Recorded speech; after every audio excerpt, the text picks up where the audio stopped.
സ്വർഗസ്ഥനായ പിതാവേ, അവിടുത്തെ രാജ്യം വരേണമേ.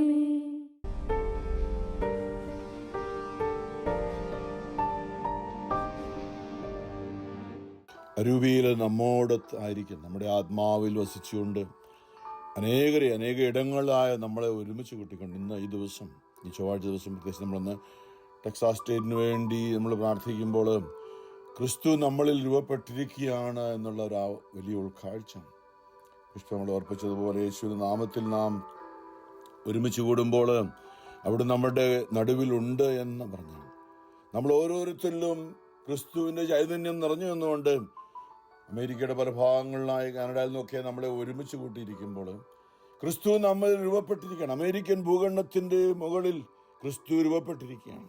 നമ്മുടെയൊക്കെ ആത്മാവിൽ വസിക്കുന്ന ദൈവ സാന്നിധ്യം, തിരുസഭയെന്ന് നാം വിളിക്കുന്ന ആ സാന്നിധ്യം നമ്മുടെ ആത്മാവിലായിരുന്നുകൊണ്ട് ഇന്ന് അനേക മേഖലകളെ, ദേശങ്ങളെയും രാജ്യങ്ങളെയും കീഴടക്കുന്നതിനും ഇന്ന് ജെറമ്യായിലൂടെ പ്രവചിച്ച പ്രവചനം, അനേക ദേശങ്ങളിൽ നമ്മളായിരിക്കുമ്പോൾ രാജ്യങ്ങളെയും ദേശങ്ങളെയും ക്രിസ്തു കീഴടക്കുകയാണ് നമ്മുടെ ആത്മാവിൽ വസിച്ചുകൊണ്ട്. നാം എവിടെയായിരിക്കുന്നു അവിടെ നമ്മൾ കഴിഞ്ഞ് ചിന്തിച്ചണം. ഞാൻ നിങ്ങളെ അയച്ചിരിക്കുന്ന ദേശത്തിന്റെ നന്മയ്ക്ക് വേണ്ടി നിങ്ങൾ യത്നിക്കണം, അവയ്ക്ക് വേണ്ടി കർത്താവിനോട് പ്രാർത്ഥിക്കണം. അന്ന് ഭൂമിയിൽ മനുഷ്യനായ യേശു ജെറൂസലേമിലും ജെറീക്കോയിലും മാത്രമായിട്ട് നടന്നു പോയതിനോടൊക്കെ ഇന്ന് നമുക്ക് ഇതെല്ലാം ഉണ്ടല്ലോ, പ്ലെയിനുണ്ട്, കപ്പലുണ്ട്, എല്ലാ കാര്യങ്ങളുമായിട്ട് നമുക്ക് ഏത് നിമിഷം എവിടെയും പോകാവുന്ന രീതിയിൽ നമ്മുടെ ആത്മാവിൽ വസിച്ചുകൊണ്ട് ലോകം മുഴുവനിലും രാജ്യങ്ങളെയും ജനതകളെയും തൻ്റെതാക്കി മാറ്റാൻ നമ്മളെ നിയോഗിച്ചിരിക്കുന്ന കർത്താവിൻ്റെ സ്ഥാനം നമുക്ക് വിശ്വസിക്കാം. പ്രത്യേകിച്ച് നമ്മൾ ഈ നോമ്പിലൂടെ കടന്നു പോകുമ്പോൾ നമ്മൾ വളരെ അടുത്ത് വരികയാണ്. കഷ്ടാനുഭവ ആഴ്ചയിലേക്ക് അടുത്തുകൊണ്ടിരിക്കുമ്പോൾ കർത്താവിൻ്റെ പീഡാസഹനങ്ങളെക്കുറിച്ച് നമ്മളുമായി താതാത്മ്യം പ്രാപിച്ചിരിക്കുന്ന ക്രിസ്തു നമ്മളിന്ന് കടന്നു പോകുന്ന പല സഹനങ്ങളും ക്രിസ്തുവിന്റെ സഹനത്തിന്റെ റിഫ്ലക്ഷനാണ് നമ്മുടെ ജീവിതത്തിലും. നമ്മുടെ ചെറുതും വലുതുമായ സഹനങ്ങളെ ക്രിസ്തു നമ്മുടെ ആത്മാവിൽ വസിച്ചുകൊണ്ട് ഇന്നും അനേകരെ നമ്മളുടെ സഹനത്തിലൂടെ നമ്മിലൂടെ ക്രിസ്തു സഹിച്ചുകൊണ്ട് അനേകരെ വീണ്ടെടുക്കുന്ന ഒരു പ്രക്രിയയാണ്. പ്രത്യേകിച്ചും അനേക ആത്മാക്കളെയും നമ്മിലൂടെ നേടിക്കൊണ്ടിരിക്കുകയാണ്. ഇന്നും കർത്താവിന്റെ രണ്ടാമത്തെ വരുവരിയും അത് തുടരേണ്ടിയിരിക്കുന്നു എന്നാണ് പൗലോസ് അപ്പോസ്തലൻ പറയുക. ഇന്ന് പുഷ്പ ബൈജു ടെക്സാസിൽ നമ്മൾ ഓർമ്മിപ്പിച്ച അന്നത്തെ ആഗോള സഭയിലെ വചനങ്ങളൊക്കെയും അതിലേക്കാണ് നമ്മളെ നയിക്കുക. ഇന്ന് ഒന്നാമത്തെ വായന സംഖ്യയുടെ പുസ്തകം 21 നിന്നും ഇസ്രായേൽ മക്കള് മരുഭൂമിയിലൂടെ 4 ഒരാഴ്ച കൊണ്ടൊക്കെ എത്തേണ്ട, 1.5 ആഴ്ച 2 ആഴ്ച കൊണ്ടൊക്കെ എത്തേണ്ട, നടന്നു പോയാൽ എത്തേണ്ടത് അവർ 40 വർഷം വട്ടം കറങ്ങി മരുഭൂമിയിലൂടെ. അവരെ വിശുദ്ധീകരിക്കുന്ന ഒരു പ്രക്രിയ തന്നെയായിരുന്നു. ഈജിപ്തിൽ നിന്ന് പുറത്തു വന്ന ജനത്തെ ദൈവം വിശുദ്ധീകരിക്കുകയായിരുന്നു. അവരുടെ കഠിന ഹൃദയം മോശയെ കല്ലെറിയാനും ദൈവത്തെ നിന്ദിക്കുകയൊക്കെ ചെയ്യുന്ന ആ ജനം, അപ്പം ചുറ്റിപ്പോകാൻ എളുപ്പം പോകാനും അവരെല്ലാവരും ആക്രമിക്കുകയായിരുന്നു. കനാന്യരെ ആക്രമിച്ചവരെ കടത്തിവിടത്തില്ല. നിങ്ങളിതിൽ വരണ്ട എന്ന് പറഞ്ഞ് അവരെ ആക്രമിച്ചപ്പോൾ അവരോടൊക്കെ യുദ്ധം ചെയ്തുകൊണ്ട് വഴിമാറി അവർ പോവുകയാണ്. അങ്ങനെ ഏതോ ചുറ്റിപ്പോകാൻ വളരെ വളഞ്ഞൊരു വഴിയിലൂടെ പോകാനായിട്ട് ഹോർമലയിൽ നിന്ന് ചെങ്കടലിലേക്കുള്ള വഴി അവർ യാത്ര പുറപ്പെട്ടു. യാത്രാമധ്യേ ജനം അക്ഷമരായി. ദൈവത്തിന് മോശയ്ക്കുമെതിരെ അവർ സംസാരിച്ചു. ഈ മരുഭൂമിയിൽ മരിക്കാൻ നീ ഞങ്ങളെ ഈജിപ്തിൽ നിന്ന് കൊണ്ടുവന്നത് എന്തിന്? അടുത്ത് നോക്കണം, അവരെ നിത്യജീവനിലേക്ക്, നമ്മുടെ ജീവിതം ഇന്ന് നിത്യജീവനിലേക്ക്, നമ്മുടെ മരണശേഷം നമ്മുടെ ആത്മാവിനെ സ്വർഗത്തിലേക്ക് നയിക്കുന്ന ഒരു പ്രക്രിയയിലാണ് നമ്മൾ ഈ സഭാജീവിതം, സഭായാത്ര. നമ്മൾ മരുഭൂമിയിലൂടെ പലപ്പോഴും നമ്മൾ ചിന്തിച്ചാണ് ചെങ്കടൽ കടന്ന് മരുഭൂമിയിലൂടെ യാത്ര ചെയ്ത് കാനാൻ ദേശത്തേക്ക് പ്രവേശിക്കുന്നത് ഇന്ന് നമ്മളുടെ സഭാജീവിതത്തിൻ്റെ ഒരു പ്രതീകമാണ്. വെള്ളത്തിലൂടെ മാമോദീസായിലൂടെ നമ്മളെ ഫറവോയുടെ അടിമ, അതിലെ പാപത്തിന്റെ സാത്താന്റെ അടിമത്തിൽ നമ്മളെ മോചിപ്പിച്ചുകൊണ്ട് മാമോദീസായിലൂടെ നമ്മളെ ഈ തിരുസഭയിലൂടെ നമുക്ക് കൽപ്പനകളും കുദാശകളും ഒക്കെ നൽകിക്കൊണ്ട് നമ്മളെ നയിക്കുന്ന, നമ്മളെ മരണ ജോർദാൻ കടന്ന് നമ്മളെ നിത്യമായ കാനാദേശത്തേക്ക്, നിത്യജീവനിലേക്ക് പ്രവേശിക്കാനാണ് നമ്മളെ ഇന്നും നയിച്ചുകൊണ്ടിരിക്കുന്ന ദൈവം. അദൃശ്യനായി അന്ന് മോശയുടെ നേതൃത്വത്തിൽ മേഘങ്ങളിൽ അല്ലെങ്കിൽ മേഘത്തിലായിരുന്ന മേഘത്തെ ജ്വലിപ്പിച്ചുകൊണ്ട് രാത്രിയിലും പ്രകാശമായി, പകല് മേഘത്തെ വിരിച്ച് തണലായി അവരെ വഴി നടത്തിയ ദൈവം ഇന്നും അദൃശ്യനായി ഭൂമിയിൽ തിരുസഭയിൽ നമ്മളെ അപ്പത്തിന്റെ രൂപത്തിൽ കുദാശയായി, വിശുദ്ധ കുർബാനയായി നമ്മളെ നയിക്കുന്ന ഒരു കർത്താവാണ്. പരിശുദ്ധാത്മാവായ നമ്മുടെ ആത്മാവിൽ വസിച്ചുകൊണ്ട് ദൈവവചനമാകുന്ന ജീവജലത്തിന്റെ അരുവി നമുക്ക് തന്നുകൊണ്ട് കൂദാശയാകുന്ന വിശുദ്ധ കുർബാന അനുദിനം നമുക്ക് നൽകിക്കൊണ്ട് നമ്മൾ പോകുമ്പോൾ ഇവർക്ക് അന്ന് വിശപ്പടക്കാനായിട്ട് മന്ന കൊടുത്ത ഇല്ല, അവർ പറയുകയാണ് ഇതൊക്കെ തിന്ന് മടുത്തു, ഇത്ര നാളായി ഈ മന്ന ഇങ്ങനെ രാവിലെ എഴുന്നേറ്റ് വാരിക്കൂട്ടിയതുകൊണ്ട് അപ്പമുണ്ടാക്കി തിന്നുന്ന അവരുടെ ആ ദൈവം ചെയ്ത അനുഗ്രഹങ്ങളെ നന്മകളെ കാണാൻ പറ്റാതെ നമുക്ക് ജീവന്റെ അപ്പമായി നമുക്ക് ജീവൻ സ്വർഗത്തിൽ നിന്ന് ഇറങ്ങി വന്ന ജീവനുള്ള അപ്പം ഞാനാകുന്നു എന്ന് പറഞ്ഞ ഈശോ ഇന്ന് വിശുദ്ധ കുർബാനയെ കൂദാശയായി നമുക്ക് അനുദിനം നമുക്ക് നൽകപ്പെടുമ്പോൾ നമ്മുടെ ആത്മാവിന്റെ ഭക്ഷണമായി നമുക്ക് നിത്യജീവനിലേക്കുള്ള നമ്മുടെ യാത്രയിൽ ഈ സഭയിലൂടെ നമ്മൾ യാത്ര ചെയ്യുമ്പോൾ മരു യാത്രയിൽ നമ്മളായിരിക്കുമ്പോൾ നമ്മളും ഈ വിശുദ്ധ കുർബാനയെ പലപ്പോഴും വളരെ വില കുറഞ്ഞ സംഗതിയായിട്ട് കാണും. ഒരു വിലയില്ല. വിശുദ്ധ കുർബാനയൊക്കെ പോയി സ്വീകരിക്കുന്നത് വളരെ ലാഘവത്തോടെയാണ്. ചുമ്മാ ഇങ്ങനെ നാക്ക് നീട്ടി കുമ്പസാരമൊന്നും അതൊന്നും കുഴപ്പമൊന്നുമില്ലല്ലേ. നമ്മൾ എന്തെല്ലാം എങ്ങനെയെങ്കിലും അതിനെ കാട്ടിക്കൂട്ടി മറ്റുള്ളവരുടെ മുമ്പിൽ എങ്ങനെ കാട്ടിക്കൂട്ടുന്നത് പോലെയും അത് പറഞ്ഞാണ് ഈ വിലകെട്ട അപ്പം തിന്ന് ഞങ്ങൾ മടുത്തു.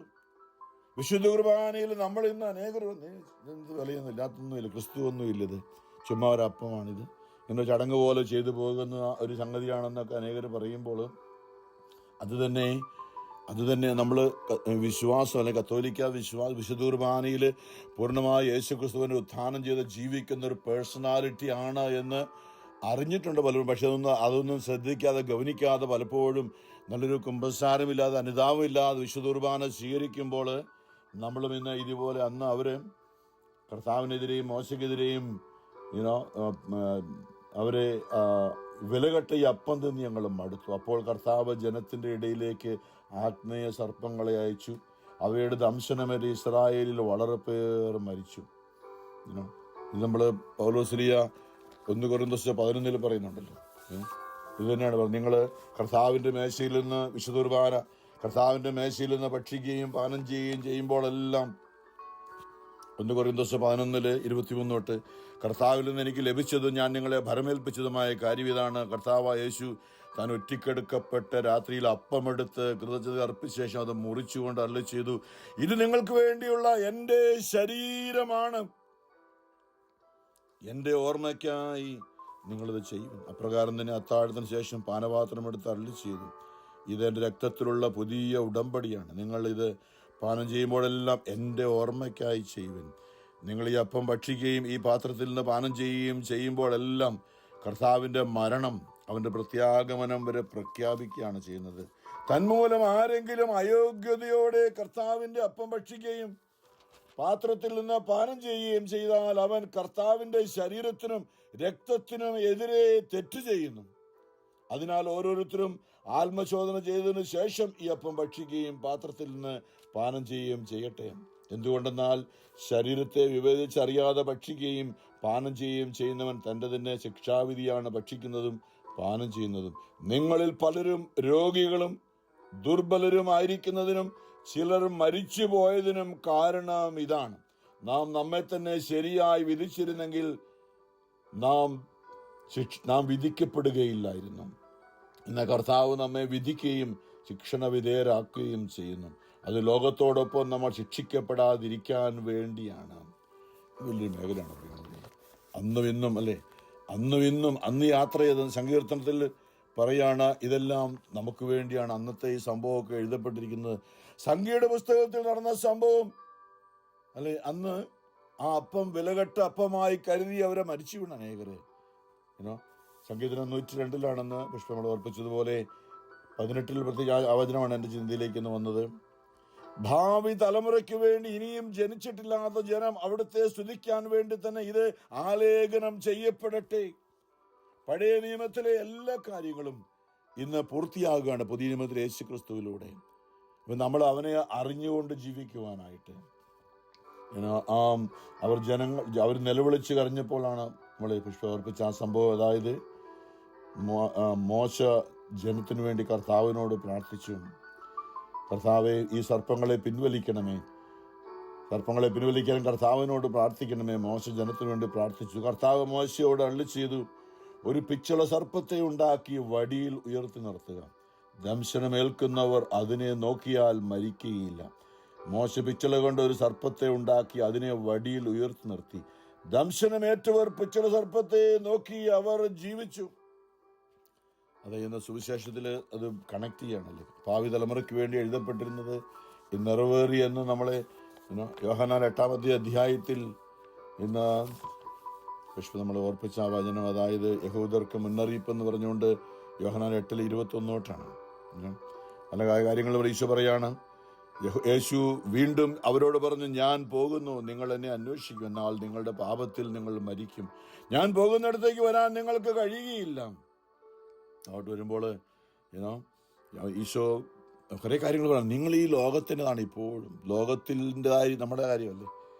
ലോകത്തിൻ്റെ കാര്യങ്ങളൊക്കെ എങ്ങനെയും നേടാൻ വേണ്ടി നമ്മളൊന്ന് പ്രാർത്ഥിക്കുന്നതൊക്കെ ഈ ലോകത്തിൻ്റെ പല കാര്യങ്ങളും നേടാൻ വേണ്ടിയിട്ടാണ്. നിത്യതയെക്കുറിച്ചുള്ള ബോധ്യമൊക്കെ നമുക്ക് പതുക്കെ നഷ്ടപ്പെട്ടുകൊണ്ടിരിക്കുകയാണ്. ഞാൻ വരുമ്പോൾ ഭൂമിയിൽ വിശ്വാസം കണ്ടെത്തുമോ എന്ന് ഈശോ ചോദിച്ചൊരു മേഖലയുണ്ടല്ലോ. നിങ്ങൾ ഈ ലോകത്തിൽ നിന്നുള്ളവരാണ്, ഞാൻ മുകളിൽ നിന്നുള്ള ദൈവത്തിൽ നിന്നുള്ളവരാണ്. നിങ്ങൾ ഈ ലോകത്തിൻ്റെതാണ്, ഞാൻ ഈ ലോകത്തിൻ്റെതല്ല. നിങ്ങൾ നിങ്ങളുടെ പാപങ്ങളിൽ മരിക്കുമെന്ന് ഞാൻ നിങ്ങളോട് പറഞ്ഞു. എന്നാൽ ഈശോ പറയാണ്, എന്തെന്നാൽ ഞാൻ തന്നെ എന്ന് വിശ്വസിക്കുന്നില്ലെങ്കിൽ, അത് വലിയൊരു മേഖലയാണ്. പഴയ നിയമത്തിൽ എഴുതപ്പെട്ടത് ചിലത് പൂർത്തിയായി നിങ്ങൾ വചനം നിവൃത്തിയായി നിങ്ങൾ വിശ്വസിക്കുന്നില്ലെങ്കിൽ, ഞാൻ തന്നെ എന്ന് വിശ്വസിക്കുന്നില്ലെങ്കിൽ നിങ്ങൾ നിങ്ങളുടെ പാപങ്ങളിൽ മരിക്കും. ഈ മോശ ഇസ്രായേൽ മക്കളെ ഈജിപ്തിൽ നിന്നും അടിമത്തിൽ നിന്നും പുറത്തു കൊണ്ടുവന്ന് നിത്യജീവനിലേക്ക് നയിക്കാനുള്ള അപ്രതീകമായി ചെങ്കടൽ കടത്തിക്കൊണ്ട് പോരുന്ന സംഭവം. അതിനു മുമ്പ് മോശയെ കർത്താവ് കാര്യം ഏൽപ്പിക്കുമ്പോൾ മോശ ഒരു കാര്യം വന്നിട്ടുണ്ട്. അന്നത്തെ ഏറ്റവും ഇന്ന് അമേരിക്കൻ പ്രസിഡന്റൊക്കെ പോലെയാണ് അന്ന് അവിടെ ഈജിപ്തിലെ ഫറവോ. ഇത്രയും ശക്തനായിട്ട് ആരും ലോകത്തിലില്ല. അപ്പൊ ഈ ഫറവോയുടെ മുമ്പിൽ പോയി ഇന്ന് വേണം ഞാൻ പറയാൻ, എന്താ ഇസ്രായേലിന്റെ ദൈവമായ കർത്താവ് അരുളിച്ചെന്ന് എന്റെ ജനത്തെ വിട്ടയക്കുക എന്ന് ഈ ഫറവോയോട് പറയാൻ. അത് അഹറോൻ പറഞ്ഞുകൊള്ളും, നിനക്ക് വിൽക്കണല്ലോ, അതുകൊണ്ട് കുഴപ്പമില്ല, അഹറോൻ പറഞ്ഞുകൊള്ളും എന്നൊക്കെ പറഞ്ഞാലും മോശ ചോദിക്കുന്നുണ്ട്, ഈ ഫറവോട് എനിക്കറിയാം, ഞാൻ ആ കൊട്ടാരത്തിൽ വളർന്നു വന്നവനാണ്, അവിടുത്തെ രീതി എനിക്കറിയാം. അതുകൊണ്ട് ഞാൻ ചെന്ന് പറയുമ്പോൾ അവൻ ചോദിക്കും, ആരാണ് എന്നെ വെല്ലുവിളിക്കാനുള്ളത്? ഈ ഫറവോയെ വെല്ലുവിളിക്കാൻ, ഫറവോയോട് കൽപ്പിക്കാൻ ആരാണ് ഉള്ളത്? അവന്റെ പേരെന്താണെന്ന് ചോദിക്കും. അങ്ങനെ ചോദിച്ചപ്പോഴാണ് നമ്മൾ കാണുന്നൊരു പുറപ്പാട് പുസ്തകം 3-ാമത്തെ അധ്യായത്തിൽ 14 പറയുന്നുണ്ട്. കർത്താവ് അരുളി ചെയ്തു, ഞാൻ തന്നെ. ഇസ്രായേൽ മക്കളോട് നീ പറയുക, ഞാൻ ആകുന്നവൻ എന്നെ നിങ്ങളുടെ അടുത്തേക്ക് അയച്ചിരിക്കുന്നു എന്ന് മോശയോട് പറഞ്ഞു. ഇന്ന് ഈശോ പറയാണ്, ഞാനാകുന്നു. പലപ്പോഴും ഈശോ പറഞ്ഞിട്ടുണ്ട്, വെള്ളത്തിന് മുകളിലൂടെ കടന്നു വന്ന് രാത്രിയിൽ നടന്നു വരുമ്പോൾ ഭൂതമാണെന്നൊക്കെ പറഞ്ഞപ്പോൾ ഭയപ്പെടേണ്ട, ഞാനാണ്, ഞാൻ യേശുവാണെന്ന് പറഞ്ഞില്ല. ഭയപ്പെടേണ്ട, ഞാനാണ്. അതായത് ഈ ഇസ്രായേൽ മക്കളെ രക്ഷിക്കാമെന്ന് മോശ അയച്ച അത് ഞാൻ തന്നെയാണ്. ആ ഞാൻ തന്നെയാണ് ഇത് എന്ന്, അതായത് നിങ്ങളുടെ പഴയ നിയമത്തിൽ നിങ്ങളുടെ മോശം നൽകിയ കാര്യങ്ങളൊക്കെ നിവൃത്തിയാക്കാൻ വന്ന ക്രിസ്തുവാണ് ഞാനെന്ന് നിങ്ങൾ വിശ്വസിക്കുന്നില്ലെങ്കിൽ, ഞാൻ തന്നെ എന്ന് വിശ്വസിക്കുന്നില്ലെങ്കിൽ നിങ്ങൾ നിങ്ങളുടെ പാപങ്ങളിൽ മരിക്കും. അപ്പോൾ അവർ ചോദിച്ചു, നീ ആരാണ്? യേശു പറഞ്ഞു, ആരംഭം മുതലേ ഞാൻ നിങ്ങളോട് പറഞ്ഞിരുന്നു തന്നെ, എനിക്ക് നിങ്ങളെക്കുറിച്ച് പലതും പറയാനും വിധിക്കാനുമുണ്ട്. എന്നെ അയച്ചവൻ സത്യവാനാണ്. അവിടുത്തെ അധരത്തിൽ നിന്ന് കേട്ടത് ഞാൻ ലോകത്തോട് പറയുന്നു. പിതാവിനെ കുറിച്ചാണ് അവൻ തങ്ങളോട് സംസാരിച്ചതെന്ന് അവർ മനസ്സിലാക്കിയില്ല. അതുകൊണ്ട് യേശു പറഞ്ഞു, നിങ്ങൾ അടുത്ത വചനമാണ് നമ്മൾ റെഫറൻസിലേക്ക് വന്നത്. 28-ാമത്തെ വചനം, യോഹന്നാൻ 8:28, നിങ്ങൾ മനുഷ്യപുത്രനെ ഉയർത്തി കഴിയുമ്പോൾ.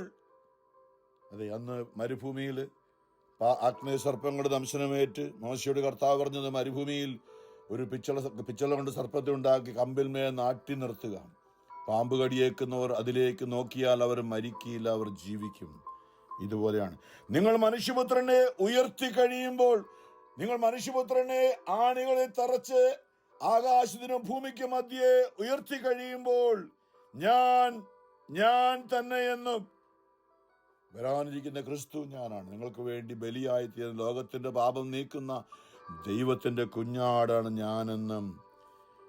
ഞാൻ സ്വമേധയാ ഒന്നും പ്രവർത്തിക്കുന്നില്ല, പ്രത്യുത എൻ്റെ പിതാവ് എന്നെ പഠിപ്പിച്ചതുപോലെ ഈ കാര്യങ്ങൾ ഞാൻ സംസാരിക്കുന്നുവെന്ന് നിങ്ങൾ മനസ്സിലാക്കും. ഇതന്നെ യോഹന്നാൻ 3-ാമത്തെ അധ്യായത്തിൽ ഈശോ നിക്കോദേമസിനോട് പറഞ്ഞത് ഇത് തന്നെയാണ്. യോഹന്നാൻ 3:14 മോശ മരുഭൂമിയിൽ സർപ്പത്തെ ഉയർത്തിയതുപോലെ തന്നിൽ വിശ്വസിക്കുന്നവന് നിത്യജീവൻ ഉണ്ടാകേണ്ടതിന് മനുഷ്യപുത്രനും ഉയർത്തപ്പെടേണ്ടിയിരിക്കുന്നു. റെഫറൻസ് ആണ് മരുഭൂമിയിൽ 21 കണ്ട പിക്ചർ സർപ്പത്തെ നാട്ടി നിർത്തിയതുപോലെ യേശു മരുഭൂമിയിൽ അല്ലെങ്കിൽ കുരിശിൻ തൂക്കപ്പെട്ടുകൊണ്ട് ഗാഗുൽത്താ മലയുടെ മുകളിൽ ഉയർത്തപ്പെട്ടിരിക്കുക. നമ്മൾ ആ ക്രൂശിത രൂപത്തിലേക്ക് നോക്കിയാൽ നമ്മൾ ചെയ്യുന്നില്ല, കർത്താവേ ഈശോ മിശിഹായുടെ അതിദാരുണമായി പറയുമ്പോൾ ആ കുരിശിലേക്ക് നോക്കിയാണ്, ആ കുരിശിൽ കിടക്കുന്ന അതിലേക്ക് നോക്കിക്കൊണ്ട് പറയാണ് ഈശോ മിശിഹായുടെ അതിദാരുണമായ പീഡാസഹന യോഗ്യതയാൽ പിതാവേ ഞങ്ങളുടെ മേലും ലോകം മുഴുവന്റെ മേലും കരുണയായിരിക്കണമേ എന്ന് പറയുമ്പോൾ അത് ദൈവവചനം നിറവേറുന്നതാണ്. നിങ്ങളുടെ രക്ഷയാണ് ആ കുരിശ്, നിങ്ങളുടെ രക്ഷയാണ് യേശു കുരിശിൽ നിങ്ങൾക്ക് വേണ്ടി ബലിയായി തീർന്നതെന്ന് അറിയാനും വിശ്വസിക്കാനും ഒക്കെ ഉള്ള മേഖല. പ്രിയമുള്ളവരെ, നമ്മൾ ഇന്ന് ആ ഒരു രക്ഷ സ്വന്തമാക്കാൻ, പ്രത്യേകിച്ച് ഇന്ന് കൂദാശയായി ഭൂമിയിൽ ഈ വിലകെട്ട അപ്പം തിന്ന് മടുത്തു എന്ന് പറയുന്നത് വിലയുള്ളവനാണ്. വിശുദ്ധ കുർബാനയിൽ നിത്യം ജീവിക്കുന്നവനെ നല്ലൊരു കുമ്പസാരത്തിലൂടെ നോമ്പിൽ കടന്നു പോകുമ്പോൾ നല്ല ഒരുക്കത്തോടെ വിശുദ്ധ കുർബാനയിൽ അവനെ ഉൾക്കൊള്ളാൻ, സ്വീകരിക്കാൻ, നമ്മുടെ ആത്മാവിന്റെ ഭോജനമായി നിത്യത്തിലേക്കുള്ള നമ്മുടെ യാത്രയിൽ നമ്മുടെ ആത്മാവിൽ വന്ന് വസിച്ചുകൊണ്ട് അവനിൽ വിശ്വസിക്കാൻ. പഴയ നിയമമെല്ലാം പൂർത്തിയതാണ്, പുതിയ നിയമത്തിലെന്ന് യേശു ക്രിസ്തു വചനത്തിന്റെ പൂർത്തീകരണം അറിയാനുള്ള ആത്മീയ കൃപ ഉൾക്കാഴ്ച ഞങ്ങൾക്ക് തരണമേ. പരിശുദ്ധ പരമാ ദൈവകാരുണ്യനാഥനായ ഈശോയ്ക്ക് എന്നേരവും ആരാധനയും സ്തുതിയും പുകഴ്ചയും ഉണ്ടായിരിക്കട്ടെ.